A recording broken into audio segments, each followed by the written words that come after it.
Hello everyone, nubkeks here. Welcome back to Nub Raids, and in today's video, we have all the info about a guaranteed champion coming this weekend alongside a 10x summon event as well. What we have here in the background, starting in 113 minutes from when I'm recording this, and as you can maybe see at the bottom here, I don't have the game open. There's currently connection issues. I can't get onto the games. Hopefully that's fixed before this goes live, but it is the grand finale of the Hydra Creator Clash, and it is me up against Scratch, which is pretty crazy. These are my champions.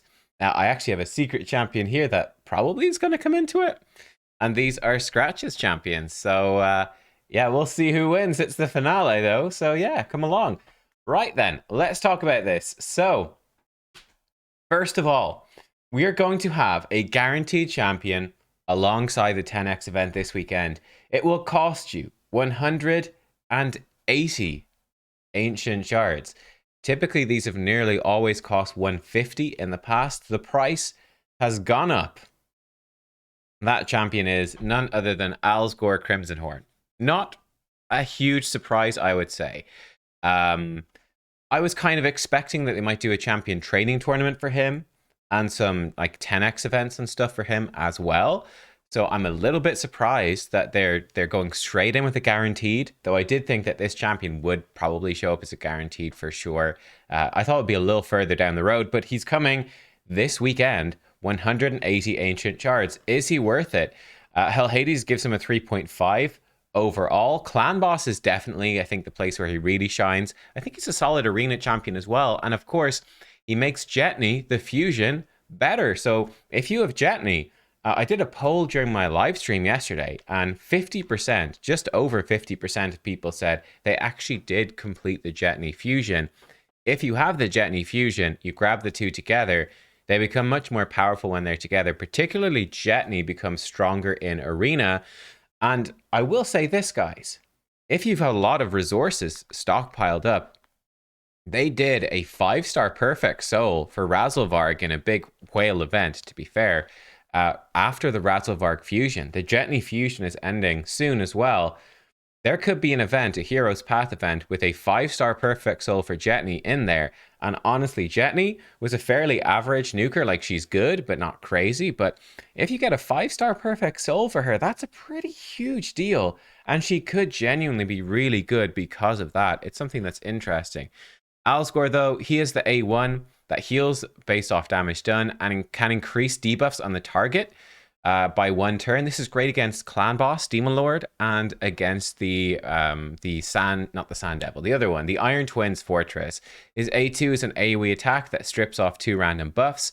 It removes all buffs, even from weak hits if Jetney's on the same team, so that becomes a lot stronger with her. And it also puts out a continuous heal buff on all allies for 2 turns on a 3 turn. This is more of an arena or Doom Tower wave move. But the fact it has continuous heals in there makes it also good for Demon Lord and for the Iron Twins as well. And then the big move for him, really, Resounding Rally, 4-turn cooldown, fully heals target ally and puts block damage on all allies for 2 turns. That's a really strong move, again, for Arena, for Iron Twins, for Demon Lord, Clan Boss, anything like that. Building unkillable teams for Demon Lord. It's a pretty big deal. He also puts out decreased speed when he's attacked, which is great. That's great for Hydra. Great, again, for Iron Twins, where that decreased speed stops Iron Twins getting turn meter. So I think that, honestly, look, for 180 ancient shards, if you have them saved up, or if you are a spender and you're earlier in the game, if you are still progressing on Iron Twins, Arena, Clan Boss, Demon Lord, this guy is insane for all those areas. I think he's super good, so he's super worth it. If you're not, it's more of a question mark. I will grab him, I think, just because ancient shards aren't super valuable in the game anyway. So I think it's pretty decent. Like, when you're later in the game, if you got a bunch of shards, I've got a bunch of shards saved up and I've got gems, so I can get him. It's kind of a no-brainer for me. Could be a good combo with Jetney. You know, if you happen to pull a really good soul for them, they could be pretty strong. This guy, I think, has good potential in arena. Actually, I think he's quite a solid arena sort of champion. Not overpowered, not totally nuts, but decent. So yeah, I think he's probably worth grabbing if you can. Even though it's 180 shards, even though it is more expensive, it's still pretty good bang for your buck in terms of if you have those shards saved up already, pulling them in a 2x versus pulling them for this is okay. Now, what is coming as well? There's Summon Rush rewards. Not very good with Ancient Shards, mind you. So the champions, we've got epics in the 10x. First of all, Grizzled Jarl. Pretty underwhelming champ, I would say. I think his thing, he has block debuffs for 1 turn on a 3 turn with increased defense. So he's, you know, he's okay as a block debuff champion for Demon Lord Clan Boss. Apart from that, though, I think this guy is pretty rubbish, and I wouldn't really be that interested in him. To be honest, AoE decrease attack. I mean, it's fine. He's really nothing that special. Mausoleum Mage, though, is in there as well. This guy's actually pretty decent. So again, block debuff champion. He comes in, block debuffs for 1 turn on a 3 turn as well, but with crit rate and increased defense. And he also has a full cleanse that also heals your team as well, and heals more, fills turn meter. So he's not bad. 4 turn cooldown here. Again, not an amazing champion. Definitely power crap, but he's not bad. Kind of useful with Seer in waves. Gives her a lot of buffs so she can strip off. That's not a terrible combo. Sort of like a good early game carry that's been power crept. Someone that's really not been power crept, though, is Seeker. The best regular epic in this by a mile. This guy is super good. And this is going to be a pretty big deal. I don't know if there's a team comp with Alsgor and Seeker together, but getting the two together maybe might open some stuff up. Maybe not. Either way, Seeker's fantastic, though. Great for Arena. He's actually, I'd give him much higher ranking for Hydra. I think this guy is one of the best epic provokers for Hydra in the game. So I'd actually rank him higher there. This guy's fantastic. Very simple. 30% turn meter with increased attack for 2 turns with an extra turn on a 3 turn. Because this gives an extra turn, it's effectively a 2 turn cooldown. He can permanently keep increased attack on your team, and he's constantly giving them huge turn meter. That's why he's so good for Demon Lord. Right, because you can build him taking 2 turns and therefore doing this turn meter for every single clan boss turn, right? So he's amazing for 2-for-1 compositions because it syncs up perfectly. He goes twice, technically 3 times, gets this move off every time at the start of the clan boss turn, whatever. You get the idea. He's got this double hitter. It's actually each hit has a 25 booking to 50% chance of placing provoke, so 2 50% chances to provoke. It's about a 75% chance to provoke. Against Hydra as well, which is really good. Also good for Arena. Makes him worth building with accuracy for that sort of content, and good passive stuff for Arena too. Great champion.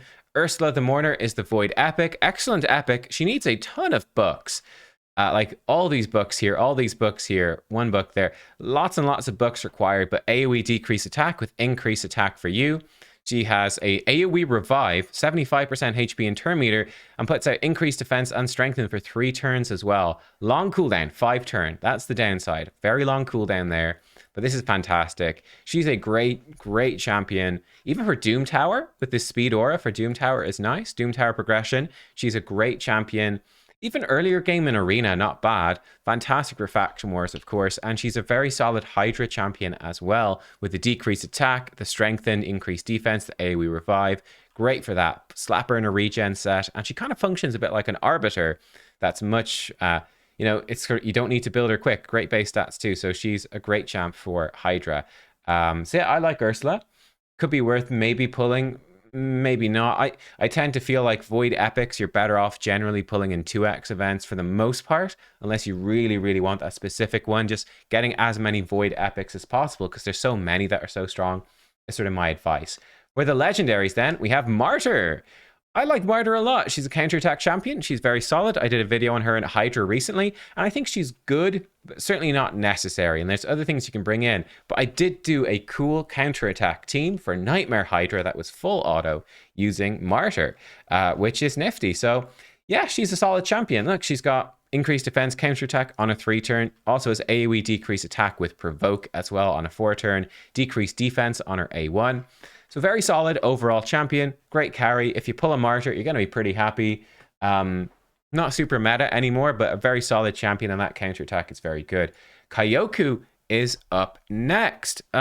Interesting champion too. I think she's probably decent enough for live arena, right? Ally Protector that gives herself block damage. That's sort of the big deal here, right? Ally protection on your whole team and block damage on her with an extra turn. The reason this is good is ally protection. It actually does more damage to you based off of your crit damage, right? The damage that the allies take and then gets reflected onto you or deflected onto you actually gets amplified by your own crit damage. So you typically really struggle to build ally protection champions with crit damage because it's going to make them just die. Because Kyoku gives herself block damage though, you can actually build her with lots of damage, lots of crit damage, and she does hit pretty hard. She's a decent hitter as well, so you can get ally protection. She's very tanky at block damage, and she hits hard, good with the polymorph blessing to protect her as well. But AoE here with decreased attack, it will burn enemies that it doesn't put decreased attack on. That's difficult. You need to have someone already have put decreased attack for 2 turns on the enemies, you know. But maybe a little bit of burning, perhaps in some niche Hydra compositions, or if you got a debuff extender or something.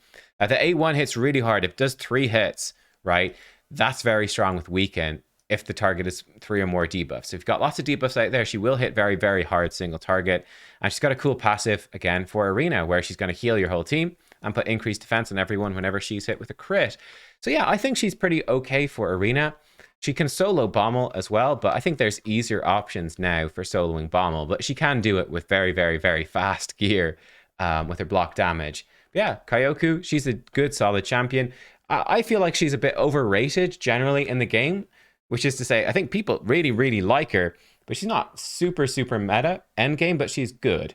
Then we've got Pintroid finally from the regular legendaries here. Great champion. Again, a very underrated champion. Brilliant for Hydra, and I'd say brilliant for the Iron Twins as well. Yeah, Hades giving them 5 in both areas. I think they're the 2 areas where he really shines. Maybe has some niche use in Arena as well. So he's got increased accuracy for your team with an AoE, heal reduction, and block buffs on a 3-turn cooldown.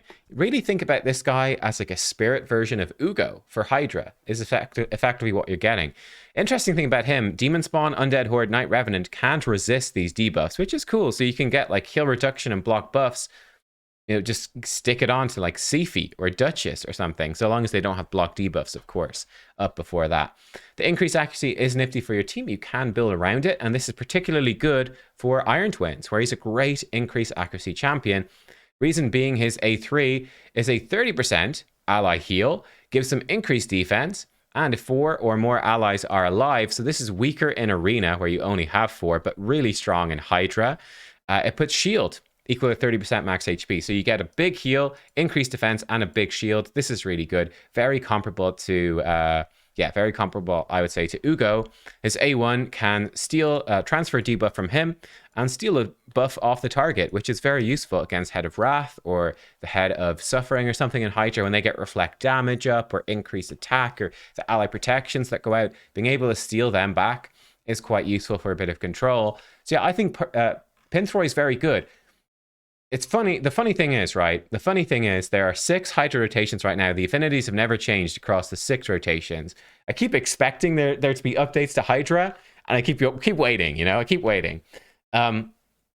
Spirit affinity is not as useful as magic affinity that Ugo is for Hydra with the rotations that we have now. If there was an even distribution of the different Hydra heads across the rotations, then it wouldn't matter. But Spirit Affinity ends up being a little bit less useful than Magic, so that's something to bear in mind. He is still very good, though. I still have mine built, and he's fantastic. Yeah, so there you go. Pintroid, though, very, very strong. And then finally, believe it or not, Sifi the Lost Bride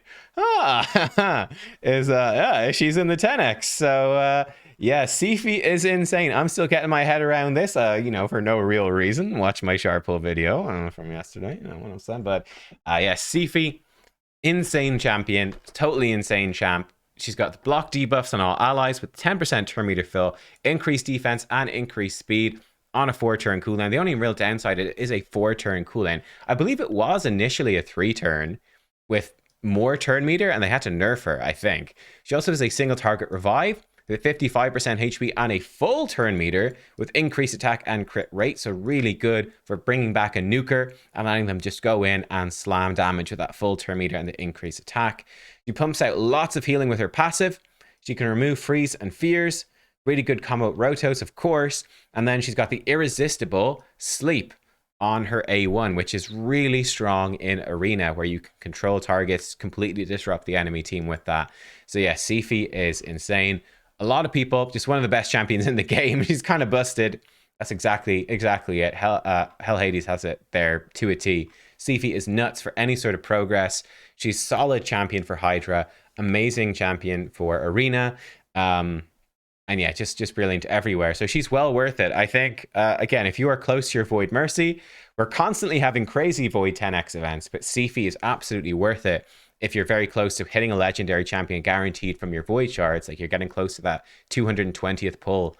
I would definitely go for Sifi if I could get there. I think she's super worth it. So yeah, on the whole, we've got Als Gore. I think if you have the shards, he's worth it. If you can get the shards with your gems and you're progressing, Iron Twins, clan boss, regular clan boss, if he could be helpful for you in arena and you've got Jetney fusion done especially, I think he's probably worth going for. I don't think he's like the best champion in the game, but I think he's pretty solid, and 180 ancients are pretty rubbish anyway. You're not going to get that much super useful out of 180 ancients otherwise. Let's be real. 2x event, it's okay. You're not getting that much more. So I think that it's worth doing if you have them. If you want to buy them, that's your own decision. I'll leave that up to you. Don't generally endorse buying shards myself too much, but hey, if you want to spend a bit of money, that's up to you, really. Grizzle Jarl sucks. Mausoleum Mage, kind of outdated. He's okay. These champs are both okay, but not amazing. Seeker is genuinely super good. Everyone should build a Seeker for sure. Ursula is great. Everyone probably should build an Ursula. Then Martyr and Kyoku are both like cool champs that aren't essential, but are pretty nifty to have. They're great to have. Same with Archbishop. I'd say all three of these are like, they're good, solid legendaries that aren't essential, but you're happy to have them, and they could find their way into some niche teams. And then Sifi's insane. So there you go. That is all the stuff coming. I hope you enjoyed. Sorry, it was a weird way of doing things with using hellhades.com here because, Raid just won't log in at the moment. But yeah, I'll catch you all soon. Thanks for watching. Goodbye.